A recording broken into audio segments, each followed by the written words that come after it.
Coração acelerado. Zila arma nova sabotagem e causa prejuízo enorme para Janete na cooperativa. Em Coração acelerado, Zila, Leandra Leal, segue à frente da presidência do Grupo Amaral e mantém seu relacionamento com Rony, Tomás Aquino.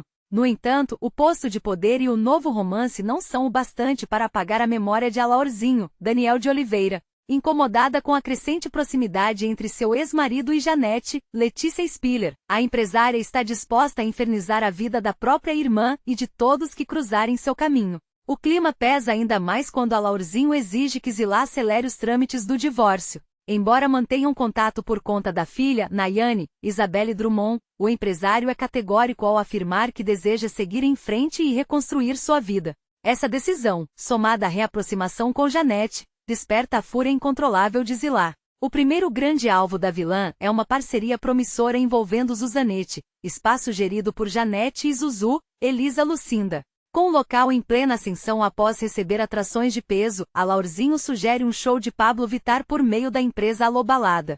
A ideia é celebrada pelos envolvidos, mas Zila entra em cena para barrar o projeto. Quando Alaorzinho recorda que, como diretor da casa de shows, tem autonomia para aprovar iniciativas sem o aval da presidência, a vilã decide mudar de estratégia. Usando sua influência no Grupo Amaral, ela reprova o orçamento do projeto, criando um obstáculo administrativo. Mas a vingança não para por aí. Disposta a ser ainda mais agressiva, Zila sabota a logística do empreendimento. Durante o transporte, as peças das artesãs são adulteradas e devolvidas com graves defeitos. O resultado é um choque absoluto para Janete e Zuzu ao receberem a encomenda, percebendo que todo o trabalho de meses foi comprometido pela maldade da empresária. É fascinante como a teledramaturgia brasileira consegue extrair tanto drama de conflitos familiares que, na vida real, a gente tenta resolver com uma conversa franca, mas que na tela explodem em sabotagens épicas. O que a gente acabou de ver em Coração Acelerado é o retrato clássico da vilã que não aceita o desfecho da própria história. Para entender a dimensão dessa rivalidade entre Zila e Janete, a gente precisa olhar para os talentos que dão vida a essas personagens. Estamos falando de um elenco de peso, com nomes que construíram a história da nossa televisão e do nosso cinema. Leandra Leal, que interpreta Zila, é uma das atrizes mais versáteis da sua geração. Nascida no Rio de Janeiro, ela é filha de uma linhagem de artistas e cresceu sob os holofotes. Desde muito cedo, Leandra mostrou que não estava ali de passagem. Quem não se lembra dela ainda criança em trabalhos marcantes que já indicavam uma profundidade emocional rara? Ela transitou entre a comédia, o drama pesado e a direção, sempre mantendo uma postura muito crítica e engajada. O papel de uma vilã calculista como a Zila é um desafio interessante para ela, porque exige que ela construa uma camada de frieza sobre uma personagem que, no fundo, está movida por uma insegurança corrosiva. Do outro lado desse embate temos Letícia Spiller, a Janete, que é uma força da natureza na nossa dramaturgia. Letícia começou a carreira como Paquita, um fenômeno da cultura pop brasileira nos anos 90, mas ela soube, com uma inteligência notável, desconstruir essa imagem e se consolidar como uma das atrizes mais requisitadas do país. Ela trouxe para Janete uma leveza e uma resiliência que contrastam perfeitamente com a amargura da irmã. E não podemos esquecer de Daniel de Oliveira, o Alaorzinho, que traz para a trama esse elemento do homem que tenta se equilibrar entre o peso do passado e a busca por uma nova vida. Daniel é um ator de uma intensidade visceral. Ele começou em tramas adolescentes e, com o tempo, foi ganhando papéis que exigiam uma carga dramática muito mais densa, tornando-se uma referência em produções que exploram o psicológico humano. Quando a gente vê esses três em cena, a gente percebe que o conflito não é apenas sobre negócios ou sobre o Grupo Amaral, mas sobre a dificuldade de deixar o passado morrer. A trajetória desses artistas se cruza com momentos icônicos da cultura brasileira. Pensemos em Elisa Lucinda, que interpreta a Zuzu. Ela é uma das maiores poetisas e atrizes deste país, uma mulher que transpira cultura e que empresta essa humanidade toda para a personagem. Quando a trama coloca Pablo Vittar, um nome que revolucionou o cenário musical e estético do Brasil, dentro dessa narrativa, a gente vê a novela se conectar com a contemporaneidade de uma forma muito inteligente. A sabotagem da Zila contra o Zuzanete, ao destruir o trabalho das artesãs, não é apenas um golpe financeiro, é um golpe na identidade da Janete. É uma tentativa de apagar a autonomia da irmã. E é aqui que eu acho que reside o ponto mais interessante dessa história. Na minha visão, a televisão brasileira tem esse poder único de espelhar nossas próprias sombras. A Zilá representa aquele tipo de pessoa que, ao se ver perdendo o controle sobre a vida do outro, recorre ao poder institucional para exercer sua tirania. É a vilã que usa a caneta, o orçamento e a logística como armas, o que torna tudo muito mais próximo da nossa realidade corporativa e familiar. Eu particularmente acho que o roteiro foi muito feliz em não colocar a Zilá como uma vilã de opereta que faz o mal por fazer. Existe uma dor ali, uma incapacidade de lidar com o luto do casamento com o Alaurzinho e com a sombra do que a Nayane, interpretada pela brilhante Isabelle Drummond, representa para esse triângulo. Isabelle, que também começou muito cedo e amadureceu diante do público, traz para Nayane uma carga de quem está no meio de um fogo cruzado constante. É exaustivo assistir a essa briga, mas é impossível tirar os olhos da tela.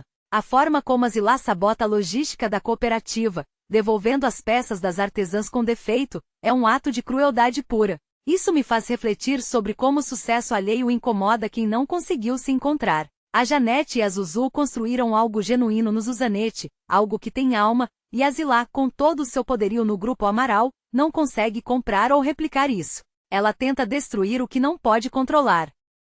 Olhando para o cenário geral, essa trama de coração acelerado é um lembrete de que o poder, quando desprovido de empatia, se torna apenas uma ferramenta de destruição. A transformação da Zilá, de uma mulher de negócios em uma sabotadora, mostra como o orgulho ferido pode cegar um ser humano. É uma história que se repete em vários núcleos familiares, onde o dinheiro e o prestígio são usados para punir quem ousa seguir em frente. Eu tenho acompanhado a trajetória desses personagens e me pergunto, até onde a Zilá vai? A obsessão pelo Alaurzinho, que já deixou bem claro que quer o divórcio e uma vida nova, vai levá-la a uma ruína irreversível, ou ela terá um momento de epifania? Eu, pessoalmente, torço para que a Janete encontre forças para enfrentar a irmã não com a mesma moeda, mas com a superação. O Zuzanete é um símbolo de resistência, e a sabotagem da Zilá, por mais dolorosa que tenha sido, acaba expondo a feiura da própria vilã para todos ao redor. É um jogo de xadrez onde a Zilá está perdendo as peças principais por pura teimosia. É interessante notar como a escalação do elenco potencializa o texto. Ver a Elisa Lucinda e a Letícia Spiller dividindo o mesmo espaço é um presente para o telespectador, pois elas trazem uma química que equilibra o drama com uma certa esperança. Já o Tomás Aquino, que compõe esse núcleo com a Zilá, traz um mistério interessante, um personagem que, embora esteja ao lado da vilã, muitas vezes parece observar o caos com um olhar de quem sabe que o castelo de cartas vai cair. Essa dinâmica entre eles gera uma tensão constante, uma expectativa de que a qualquer momento alguém vai chutar o balde. A forma como a trama utiliza o show da Pablo Vittar como estupim para a vingança é um toque de mestre, pois traz o glamour do entretenimento para dentro de um conflito administrativo e mesquinho. Isso mostra mais uma vez que a arte imita a vida e que no fundo, todo mundo está apenas tentando encontrar seu lugar ao sol, mesmo que para isso, alguns precisem apagar a luz dos outros. É uma história que vai render muito pano para a manga, e eu acredito que o público vai continuar sendo fisgado por essa necessidade de ver a justiça ser feita ou pelo menos, de ver a verdade vir à tona. O que a Zilá fez com as artesãs foi o limite, foi o momento em que a vilã se tornou vilã de vez, e agora não tem mais volta, a máscara caiu e o jogo está totalmente aberto. Vamos ver como Janete vai reagir, porque se a gente conhece bem essa personagem, ela não vai ficar sentada esperando o próximo golpe. A guerra está declarada e, pelo visto, o Grupo Amaral nunca mais será o mesmo.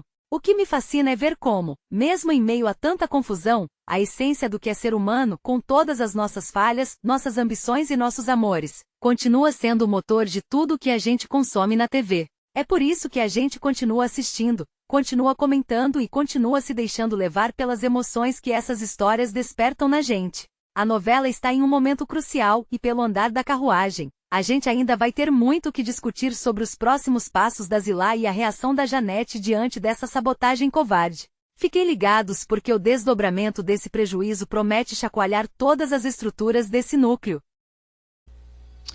Oi, tudo bem, gente? Eu sou baiano, criei esse canal a fim de fazer notícias toda hora, de uma em uma hora tem notícia, então você vai ficar informado. Poxa, então me contribui aí para mim, para que esse vídeo chegue mais longe, para que eu possa continuar a ficar motivado, porque às vezes o vídeo dá 10 visualizações, aí dá outro dá 50, mas ninguém se dá um like. É só um dedo, gente. Eu sou um ser humano esperando aqui. Eu tô aqui, ó. Cadê meu celular? Tá ali com meu filho. Pra você é só deixar um like. se inscrever e se comentar, eu vou responder na hora. Quer ver? Comenta aí pra você ver.